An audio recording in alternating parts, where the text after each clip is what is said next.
itatanong ako sa'yo. Hello everyone! Welcome to May itatanong ako sa iyo. I'm with my Tita Rochelle. Thank you for speaking me today, Tita. So, I'd like to inquire about the difficulties of women that encountered throughout your career, especially while applying jobs.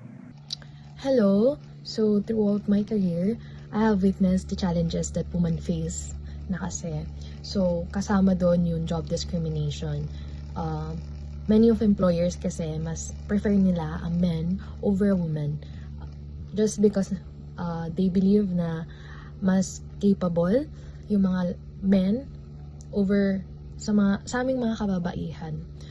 Mas naniniwala silang mas naaasahan nila and mas siguro part na yung mas malakas physically. Common belief kasi yun eh. And it's actually sad kasi no matter how qualified a woman is, nadi-disregard siya eh. Simply because babae siya, babae kami. And ayun nga, they prefer men over women. Yeah. That must have been frustrating. Can you share more about how you dealt with that kind of discrimination?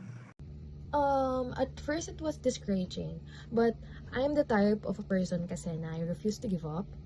So I focus on honing my talents and gaining additional experience. I applied to firms na mas ina-emphasize yung talents over gender. That's great mindset to have. Do you think women today still face the same kind of discrimination when applying jobs? Yes, definitely. Although, ngayon kasi, nag-improve na yung panahon, yung bagay, many of women pa rin nagsistruggle na ma-hire simply because of outdated beliefs. So, yung iba iniisip na a woman, mas priority nila yung family over work.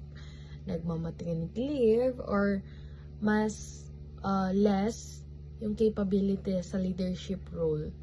Kasi we were known, in our country, we were known by mga lalaki yung mga leaders natin eh. So, these biases, yun yung nagpapahirap sa aming mga babae para mag-advance sa careers namin. Thank you so much for sharing your experiences and insights with me, Tita. It's important to talk about these issues so that more people become aware of them and work toward a more equal and fair workplace for everyone.